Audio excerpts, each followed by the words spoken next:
अध्यात्म का मार्ग केवल दुनिया आप पर उम्मीदों का बोझ डाल देती है। लोग चाहते हैं कि आप उनके मन के अनुकूल चलें। माला फेरने या तिलक लगाने का नाम नहीं है। ये तलवार की उस धार पर चलने जैसा है जहां एक तरफे और यहीं से लोक रंजन की बीमारी शुरू होती है। साधना का अर्थ था ईश्वर को प्रसन्न करना, लेकिन धीरे धीरे साधक दूसरों को संतुष्ट करने की चेष्टा में अपनी कठोरता की खाई है।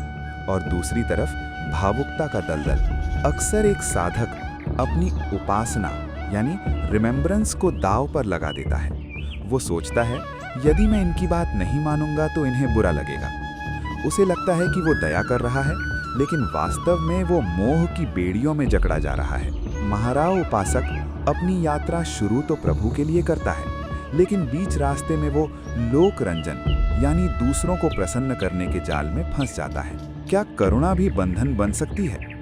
क्या किसी की मदद करना आपके पतन का कारण हो सकता है? आज हम इसी रहस्य की परतों को खोलेंगे। लेकिन यदि वो आपकी हरि स्मृति यानी गॉड कॉन्शियसनेस को छीन ले तो वो विष प्रिय आत्मन। विचार करो, तुम इस मार्ग पर क्यों आए थे? प्रभु को रिझाने या संसार को दिखाने के समान है। याद रखना, तुम यहाँ इस दुनिया को सर्टिफिकेट देने नहीं आए हो, तुम यहाँ उस परम तत्व से जुड़ने आए हो। जब हम साधना में आगे बढ़ते हैं तो हमारा स्वभाव कोमल होने लगता है। इस कोमलता का तत्व साधु के हृदय में दया नहीं है तो वो पत्थर के समान है। उसका ज्ञान सूखा है, वो समाज के लिए केवल एक कठोर बोझ है। लेकिन यदि वो दया को आसक्ति बना ले तो वो अपने मार्ग से भटक जाता है। सच्ची दया क्या है? सच्ची दया है सामने वाले को परमात्मा का मार्ग बताना और फिर हट जाना। उसे ये एहसास दिलाना कि उसकी शांति उसके भीतर है, आपके भीतर नहीं। लेकिन हम क्या करते हैं? हम सामने वाले के दुखों को अपनी छाती से चिपका लेते हैं। हम उसके उद्धारकर्ता का अहंकार पाल लेते हैं। दया का अर्थ ये नहीं है कि आप डूबते हुए के साथ खुद भी डूब जाएं। दया का अर्थ है उसे किनारा दिखाना और खुद सुरक्षित रहना। जब तुम किसी के लिए बेहद उपलब्ध हो जाते हो तो वो तुम्हें अपना गुलाम समझने लगता है। उसकी अपेक्षाएं बढ़ती जाती हैं और तुम्हारी साधना घटती जाती है। ये दया नहीं, ये आध्यात्मिक आत्महत्या है। महाराज भरत, जिन्होंने 3 लोकों का राज्य त्याग दिया, जिनकी बुद्धि ब्रह्मा के समान तेजस्वी थी, वे वन में एकांत में हरि चिंतन कर रहे थे।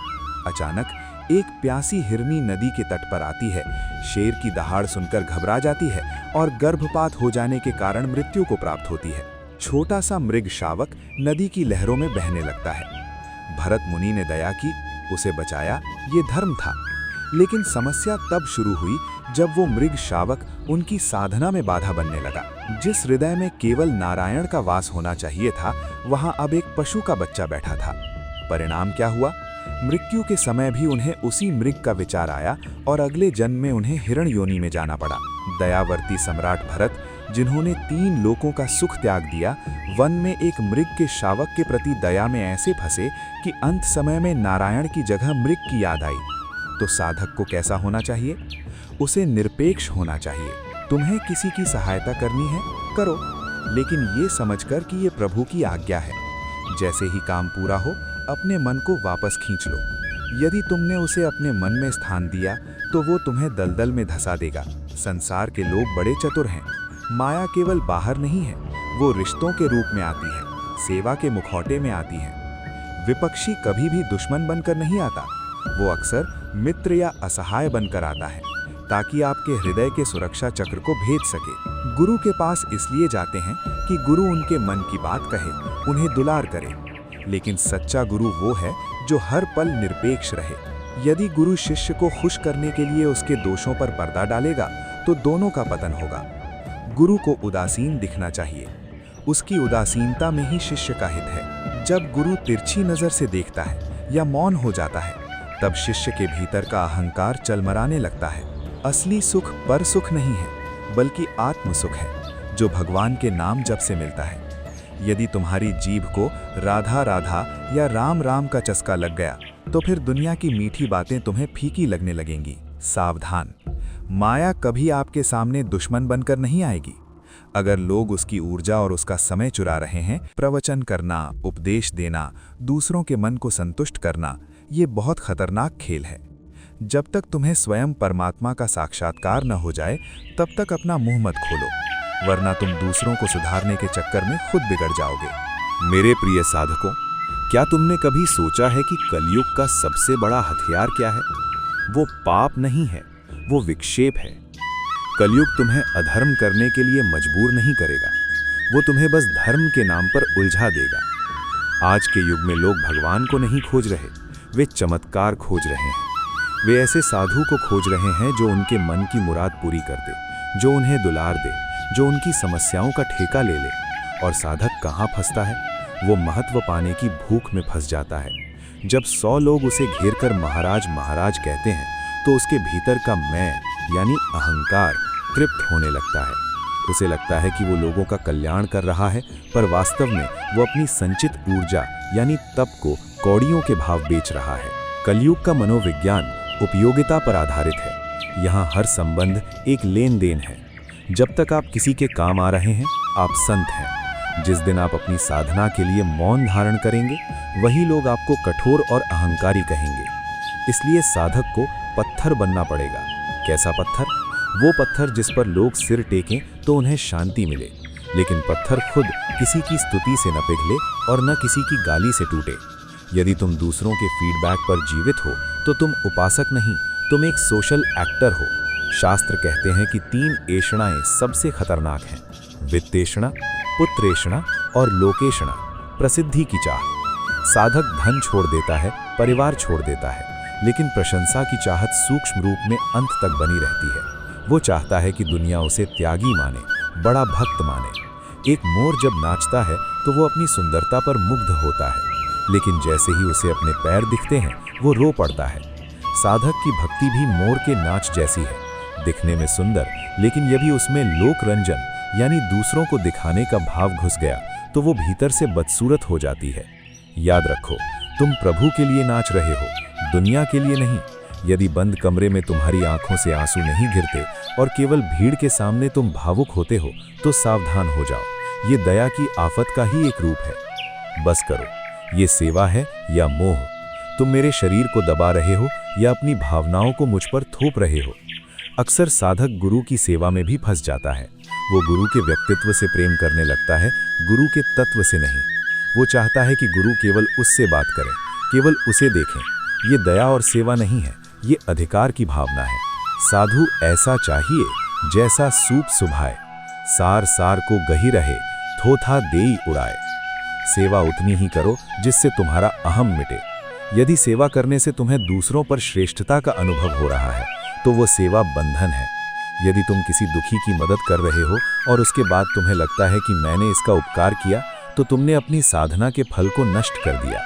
सच्ची दया वो है जिसे करने के बाद तुम्हें याद भी न रहे कि तुमने कुछ किया है। लोग पूछते हैं, महाराज घर गृहस्थी में रहकर साधना कैसे हो?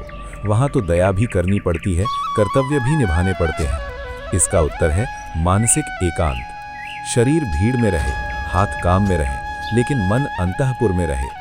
जैसे एक नर्तकी सिर पर घड़ा रखकर नाचती है, उसकी पूरी देह हिलती है, लेकिन उसका ध्यान उस घड़े पर स्थिर रहता है। वैसे ही संसार के सारे कार्य करो, सबकी मदद करो, दया भी करो, लेकिन ध्यान हरि चरणों में रहे। एक रहस्यमयी बात, जितना तुम दूसरों को खुश करने भागोगे उतना तुम खुद से दूर हो जाओगे, और जो खुद से दूर है वो ईश्वर से कभी नहीं मिल सकता।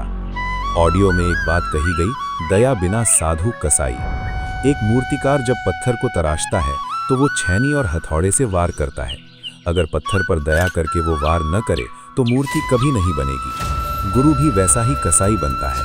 वो शिष्य की मान्यताएं काटता है, उसका मोह काटता है, उसकी भावुकता काटता है। अगर गुरु केवल मीठी बातें करे और तुम्हें संसार के मोह में रहने दे तो वो गुरु तुम्हारा सबसे बड़ा शत्रु है। मैं तुमसे दूर क्यों रहता हूँ, मैं तुम्हें तिरछी नज़र से क्यों देखता हूँ? ताकि तुम मुझ में न फंसो, तुम उस परमात्मा में फंसो जिसके लिए तुम यहाँ आए हो। मेरा काम तुम्हें अपने गले लगाना नहीं, तुम्हें परमात्मा के चरणों में ढकेलना है। संसार में जितने भी संबंध हैं वो प्रीपेड कार्ड की तरह हैं। जब तक आपके खाते में ऊर्जा, धन या उपयोगिता का बैलेंस है तब तक बात होगी। जिस दिन बैलेंस खत्म, उस दिन आउटगोइंग और इनकमिंग दोनों बंद। केवल एक संबंध अनलिमिटेड और फ्री है, वो है प्रभु का। लेकिन उस नंबर को डायल करने के लिए नेटवर्क चाहिए। वो नेटवर्क क्या है? वो है निरपेक्षता, यानी डिटैचमेंट। अगर तुम्हारे मन में संसार का कचरा भरा है तो सिग्नल नहीं मिलेंगे। दया करो पर उसे सिग्नल मत बनने दो। किसी का दुख सुनो पर उसे अपने हृदय का बोझ मत बनाओ। दया करो और उसे गंगा जी में बहा दो। वापस लौट आओ अपने राधा नाम की मस्ती में। सुनो, क्या तुम्हें कुछ सुनाई दे रहा है? ये सन्नाटा नहीं है, ये उस परमात्मा का संगीत है जो शब्दों के बीच के अंतराल, गैप्स में बजता है। साधक जब तक दूसरों को अपनी आवाज सुनाने में व्यस्त रहता है, वो अपनी अंतरात्मा की आवाज नहीं सुन पाता। दया करना और उपदेश देना कभी कभी एक शोर बन जाता है जो हमें खुद से दूर ले जाता है। इसलिए हर उपासक के लिए दिन में कुछ घंटे मौन के ऐसे होने चाहिए जहां कोई दूसरा न हो, न कोई दुखी, न कोई शिष्य, न कोई संबंधी, केवल तुम और तुम्हारा विट्ठल। सावधान साधकों, माया अब तुम्हारे पास शराब या शबाब बनकर नहीं आएगी, क्योंकि तुम उन्हें छोड़ चुके हो। अब वो सद्गुण बनकर आएगी। वो 10 मुखौटे पहनती है जिन्हें तुम्हें पहचानना होगा। उद्धारक का मुखौटा। माया कहती है, तुम नहीं होगे तो इस बेचारे का क्या होगा, तुम ही इसे सुधार सकते हो।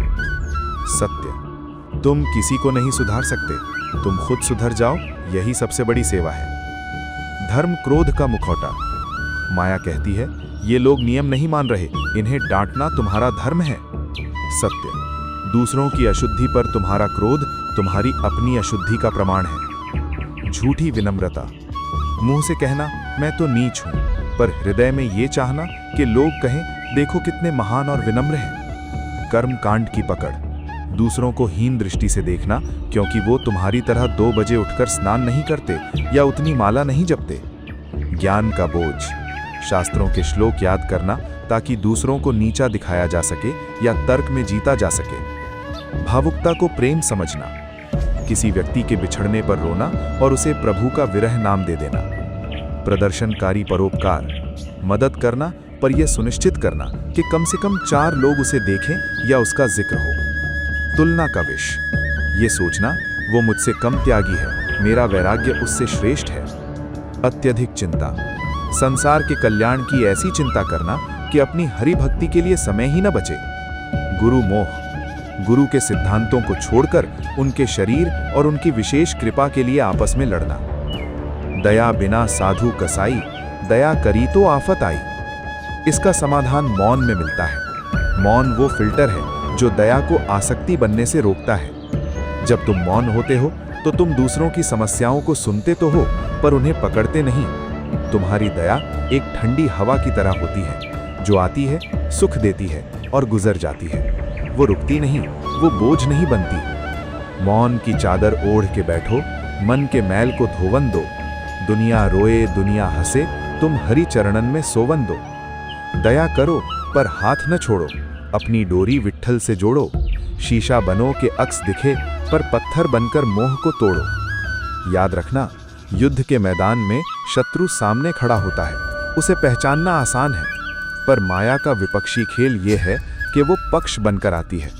वो तुम्हारे पास आकर कहेगी, महाराज आपकी देह बहुत थक गई है, थोड़ा आराम कर लीजिए। वो कहेगी, इतनी कठोरता अच्छी नहीं, थोड़ा संसार से भी जुड़िए, तभी तो उनका कल्याण होगा। जैसे ही तुमने उसकी बात मानकर अनुकूलता को परोसा, वैसे ही उसने तुम्हें अपनी मुट्ठी में कर लिया। विपक्षी सेवा के बहाने घुसता है और अंततः तुम्हारी साधना की जड़ें काट देता है। जो साधक अपनी अकेली यात्रा यानी सोलो जर्नी को भूलकर भीड़ का हिस्सा बन जाता है, वो किनारे पर आकर डूब जाता है। मैं विट्ठल की शपथ खाकर कहता हूँ, इस दुनिया में तुम्हारा कोई नहीं है, यहाँ तक कि वो दया भी तुम्हारी नहीं है जिसे तुम अपना सद्गुण मानते हो। संबंध केवल एक ही है। जैसे बिजली का तार पावर हाउस से जुड़ा हो तो बल्ब जलता है। अगर तार बीच में कट जाए और तुम उसे मोमबत्ती से जोड़ने की कोशिश करो तो रोशनी नहीं होगी। संसार के सारे संबंध मोमबत्ती जैसे हैं, सुंदर लगेंगे पर थोड़े समय बाद खुद भी जलेंगे और तुम्हें भी अंधेरे में छोड़ देंगे। केवल पावर हाउस से जुड़ो, फिर तुम्हारी करुणा से जो रोशनी निकलेगी वो हजारों का रास्ता रोशन करेगी बिना तुम्हें थकाए। ऑडियो का वो हिस्सा याद करो। एक साधारण विषयी आदमी तुम्हें अपना गुलाम बना सकता है। कैसे?